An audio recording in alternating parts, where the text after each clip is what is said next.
Selamat pagi pemirsa, apa kabar Anda di pagi hari ini? Senang sekali saya Heri Orun kembali menjumpai Anda dalam Berita Papua. Sejumlah informasi pilihan dan teraktual telah dirangkum tim redaksi kami. Berikut 3 berita utama kami sajikan untuk Anda.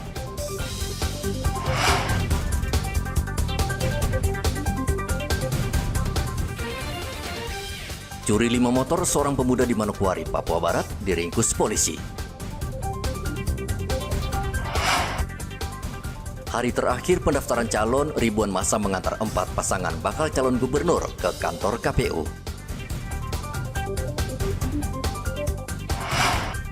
Seorang bocah di Mimika nyaris tewas karena jas hujan.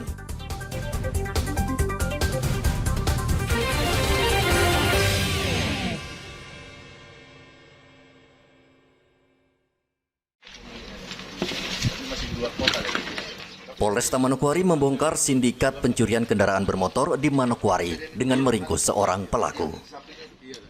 Dari tangan tersangka, polisi menyita 5 motor hasil curian. Dari hasil penyelidikan, pelaku beraksi dengan merampas sepeda motor korban, lalu membawanya kabur. Dia lagi parkir di atas motornya, tiba-tiba diambil. Lalu dia berdiri di samping motor dan diambil, habis itu dibawa kabur. Dia buat laporan polisi sehingga dikembangkan. Begitu dikembangkan, beberapa hari terungkaplah bahwasannya mereka ini sindikat.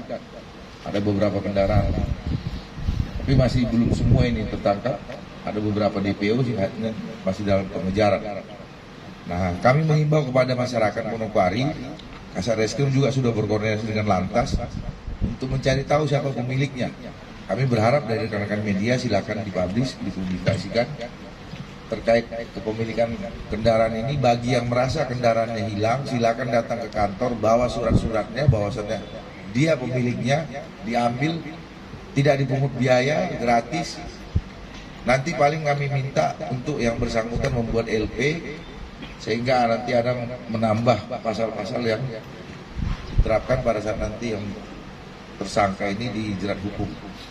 Saat ini, Matias ditahan di Mapolresta Manokwari untuk menjalani pemeriksaan. Polisi menduga pelaku masih menyembunyikan sepeda motor hasil curian. Bagi masyarakat yang kehilangan sepeda motor bisa datang ke Polresta Manokwari dengan membawa surat kendaraan bermotor dan tidak dipungut biaya. Edi melaporkan dari Manokwari, Papua Barat. Bocah berusia 5 tahun di Mimika, Papua Tengah nyaris tewas tergilas kendaraan di belakangnya akibat terjatuh dari sepeda motor saat dibonceng ibunya. Beruntung warga melihat dan langsung menolong korban. Penyebab kecelakaan adalah jas hujan yang dikenakan korban. Saat itu ibu dan anak ini tengah berboncengan dengan sepeda motor. Polisi di jalan sudah memperingatkan agar tidak mengenakan jas hujan karena berbahaya. Dan benar, ujung jas hujan yang terjuntai kepanjangan tersebut terlilit rantai sepeda motor dan menarik korban hingga terjatuh. Beruntung warga melihat dan meminta ibu korban menghentikan kendaraannya. Posisinya terjepit di rantai roda trali. Pakaian yang digunakannya sehingga pada saat itu hujan juga. Anggota sudah sempat menegur untuk hati-hati, namun jarak kurang lebih 100 sampai 150 meter dari anggota yang jaga, akhirnya benar terlilit rantai motor. Syukurnya adik tersebut tidak mengalami luka-luka yang serius. Jadi situasi atau cuaca di Timika khususnya lagi sering hujan, jadi kami menghimbau untuk tetap berhati-hati kepada pengemudi maupun penumpang roda 2 untuk waspada, terutama penggunaan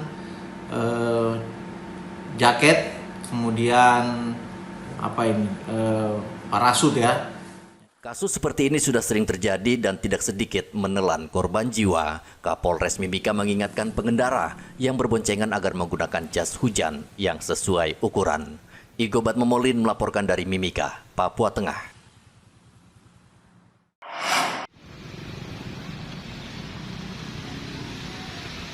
Polresta Manokwari melakukan razia kendaraan di Jalan Ahmad Yani, Manokwari, Papua Barat. Dalam razia itu, polisi menyita sejumlah sepeda motor karena pemiliknya melanggar peraturan lalu lintas dengan tidak memakai helm. Selain itu juga polisi menemukan pengendara tidak menggunakan tanda nomor kendaraan bermotor dan menggunakan knalpot bising. Operasi ini rutin digelar Polresta Manokwari untuk menyadarkan masyarakat pentingnya mentaati peraturan lalu lintas. Untuk kawasan tertib lalu lintas seperti khususnya Jalan Sri Korawosi dari Tel Haji Bau sampai Tel Seranduri, kita prioritaskan untuk penertiban helm dulu. Jadi kita coba menekan angka pelanggaran helm supaya meminimalisir terjadinya kecelakaan, dampak apabila terjadinya kecelakaan. Nah, setelah itu baru kita laksanakan penindakan seperti kelengkapan surat-surat kendaraan maupun kendaraan-kendaraan yang teridentifikasi kendaraan bodong. Nah, untuk angka kecelakaan sendiri untuk tahun ini ya ada penurunan. Kemarin waktu kita selesai pelaksanaan operasi Batu, ada di-share juga di grup, ya. Untuk angka kecelakaan menurun, terus dia sosialisasi kita di tahun ini meningkat, terus pembagian brosur dan himbauan lalu lintas kita sering laksanakan.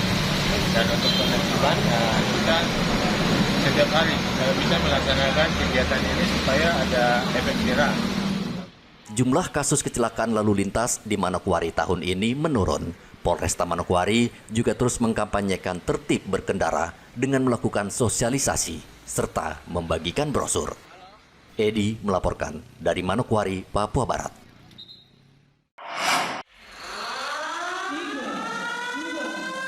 Badan Pertanahan Nasional Provinsi Papua Kamis kemarin meluncurkan layanan dan sertifikat tanah elektronik di Aula Sasana Krida, kantor Gubernur Papua. Banyak keuntungan dengan sistem elektronik ini. Dokumen atau sertifikat tanah ini akan lebih aman dan terjaga dari mafia tanah. Papua menjadi provinsi ke-27 yang sudah menerapkan layanan sertifikat tanah berbasis elektronik.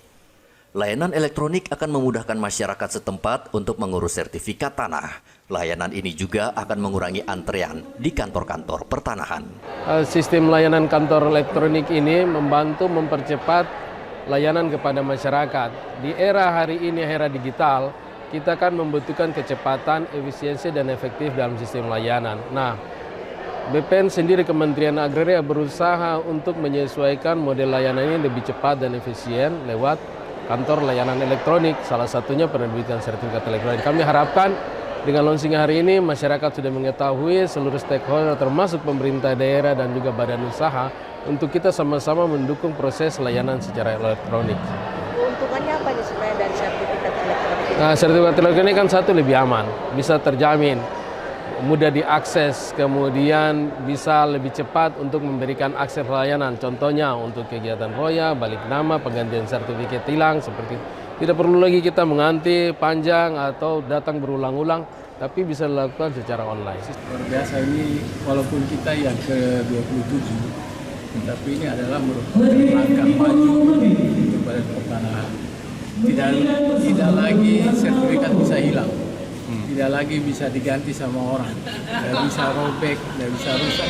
Jadi kita mulai dari Pemprov Papua, seluruh aset yang ada di Pemprov Papua kita usahakan. Jadi akan ada penataan aset-aset ini untuk yang tanah-tanah tidak bergerak ini untuk di sertifikat. Jadi yang sudah sertifikat itu kita alihkan dulu, dan yang belum kita harapkan bisa segera. Layanan sertifikat tanah elektronik ini merupakan amanah Peraturan Menteri Agraria dan Tata Ruang ATR Kepala BPN nomor 3 tahun 2023 tentang pendaftaran tanah berbasis elektronik.